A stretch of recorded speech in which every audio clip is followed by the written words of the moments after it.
Greetings, dear listeners. Today we shall delve into the timeless masterpiece of American literature, Harper Lee's To Kill a Mockingbird. Released in 1960, this novel became a classic of modern American literature, noted for its profound exploration of morality, the destruction of innocence, prejudice, and empathy. Our narrative unfolds in the small, quaint, and fictional town of Maycomb, Alabama during the 1930s. This is the story of Scout Finch, her older brother Jem, and their father, Atticus, a virtuous lawyer of great integrity. It is through Scout's innocent and clear-eyed perspective that we traverse the layered and complex issues of race and human behavior. The tale begins in the summer when Scout and Jem befriend a boy named Dill who comes to visit his aunt every summer. The trio becomes fascinated with their reclusive and mysterious neighbor, Arthur Boo Radley. The children's naive attempts to lure Boo out of his home become a recurring theme that sets the stage for later, more consequential events. As the plot advances, Atticus is assigned to defend Tom Robinson, a black man falsely accused of raping a white woman, Mayella Well.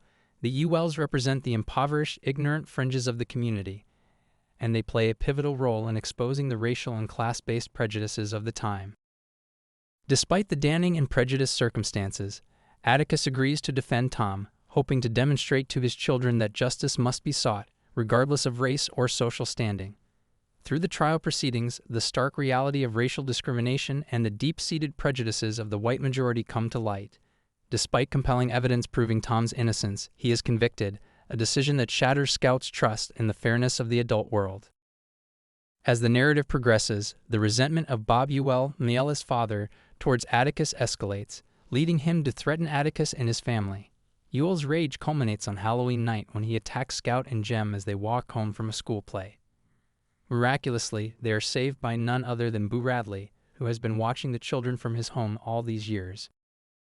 Following the incident, Sheriff Heck Tate insists that Bob Ewell fell on his own knife during the attack, thereby sparing Boo from the public attention and legal complications that would follow his act of heroism.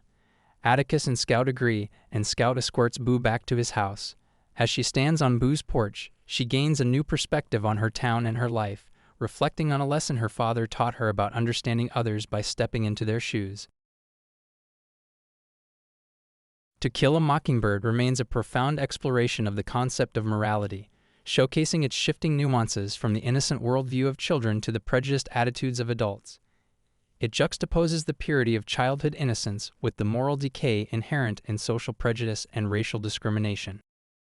Boo Radley and Tom Robinson are symbolic mockingbirds, both characters being misunderstood and victimized due to prejudice. While Tom is targeted because of his race, Boo suffers because of society's misconceptions and fear of the unknown.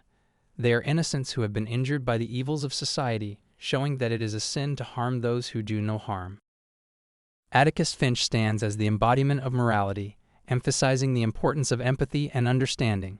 He teaches Scout and Jem, and indirectly the reader, that it is crucial to understand people's perspectives to grasp the full picture, and that real courage isn't physical bravery, but fighting for what is right even when the odds are against you. The trial of Tom Robinson becomes a scathing critique of institutionalized racism, highlighting the unfair treatment of African Americans and the miscarriage of justice in the face of deep-seated societal prejudice.